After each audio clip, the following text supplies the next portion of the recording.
பேரரசும் விஜயும் சேர்ந்து பண்ண படங்கள் தான் மிகப்பெரிய வெற்றி. விஜய் ஒரு ரஜினி இல்லை, 9 ரஜினி உள்ளுக்குள்ள இருக்கான். நடிகர் விஜய்க்கு நான் ஒரு வேண்டுதல் வைக்கிறேன். விஜயை அடுத்த கட்டத்துக்கு எடுத்துட்டு போன ஒரு படம், 2 படங்கள். ஒரு காடு வெட்டி பட ட்ரெய்லருக்கு வந்தா இத்தனை காடு வெட்டிக்கு இருக்கிறது இங்கே தான் பார்த்தோம். நான் ஆக்சுவலாக குரு அண்ணனோட ரசிகன்.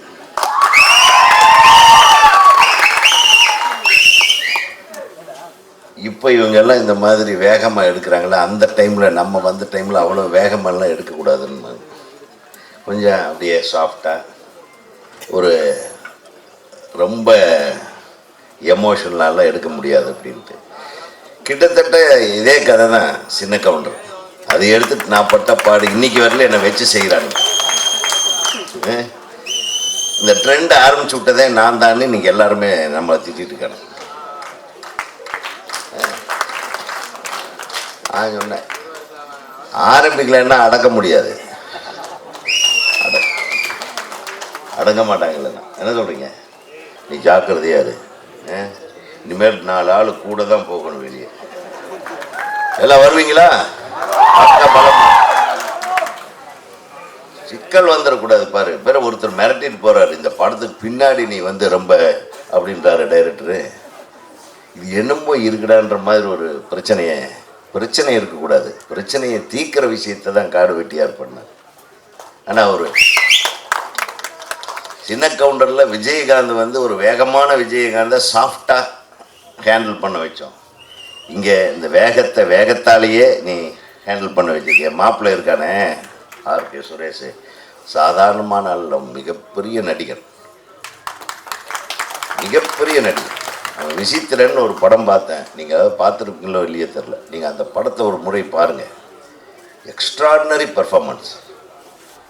எவ்வளவு நடிப்பு திறமை. அதுக்கு அப்படியே மாறி இதை பண்ணியிருக்கான் போட்டு பாரு, பயமாக இருக்கு. ஒரு ரஜினி இல்லை, 9 ரஜினி உள்ளுக்குள்ள இருக்கான். அதாவது யாருக்கு அதிகம் நம்ம மேலே சில தப்பான விஷயங்களை தூத்தி நம்மளை மட்டம் தட்ட நினைக்கிறாங்க. எதுக்காக தெரியுமா?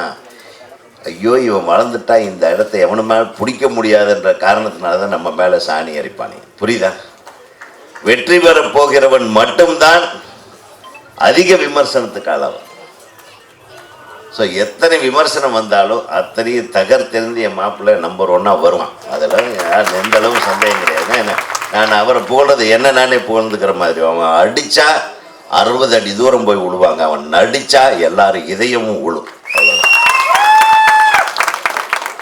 ஸ்ரீகாந்த் தேவாவோட உடம்பு தான் பெருசுன்னு நினச்சேன். நான் அவன் மனசு ரொம்ப பெருசு. இதயபூர்வமா அவன் யாரையுமே நான் எந்த வாய்ப்பும் கொடுக்கல. நானும் அவங்க அப்பாவை சிலது ட்ரை பண்ணோம். ஆனால் அவ்வளவு அன்பு, பாசம். அண்ணன் உள்ள அன்பாவோட ஏதாவது மனசுக்குள்ள ஒன்று வச்சு வெளியே ஒன்று பேசுகிற குணம் தம்பிக்கிட்ட கிடையாது. உண்மையிலுமே அவர் எங்கேயோ இருந்திருக்க வேண்டியது. இன்னைக்கு நடிகர் விஜய்க்கு நான் ஒரு பெரிய ஒரு வேண்டுதல் வைக்கிறேன்.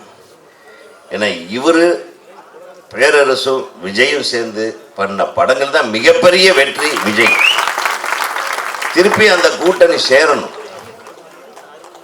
அப்படின்னு என்னுடைய விருப்பம். வேற ஒன்றும் இல்லை. இது பேரரசுக்காக உங்களுக்காக சொல்கிறேன். நீங்கள் அந்த திருப்பாச்சியும் சிவகாசியும் விஜயை அடுத்த கட்டத்துக்கு எடுத்துகிட்டு போன ஒரு படம், 2 படங்கள். இந்த 2ஐயும் பண்ணது இவங்க. விஜயோட 150 விஜய் 147 148 உங்கள் பேரில் வர வேண்டாமா? இது எப்படி மிஸ் பண்ணுறாங்க நடிகர்கள்? தப்பு இல்லையா? நம்மளை வளர்த்து மிகப்பெரிய அளவுக்கு தூக்கி விட்ட ஒரு இயக்குனரையும் ஒரு இசையமைப்பாளரையும் சேர்ந்து கூட்டு போகிறது தானே நம்ம தமிழர் பண்பாடு. நான் சொல்கிறது உங்களுக்கு புரியும்னு நினைக்கிறேன்.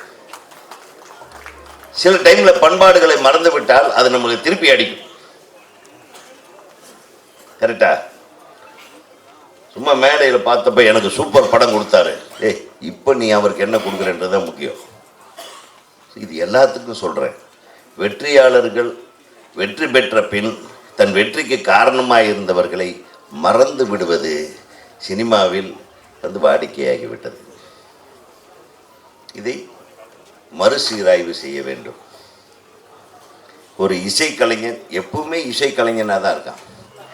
அவன் மாடர்ன் இசைக்கலைஞனோ அல்லது பழைய இசைக்கலைஞனோவோ மாறாது. ஏன்னா இசைக்கலைஞன் டே டு டே அவன் கற்றுக்கிட்டே இருக்கிறான். ஒரு இயக்குனர் டே டு டே அடுத்தது என்ன பண்ணணும்னு சிந்திச்சுக்கிட்டே இருக்கிறான். ஒரு கதாசிரியர் டே டு டே அடுத்த கட்டத்தில் ஒரு கதையை எப்படி வித்தியாசமாக சொல்கிறதுன்னு நினைக்கிறான். ஒரு நடிகன் நம்ம அடுத்த படங்களில் எப்படி நம்ம இதுவரையில் நடிக்காத ஒரு நடிப்பை காட்டுறதுன்னு திங்க் பண்ணுறான்.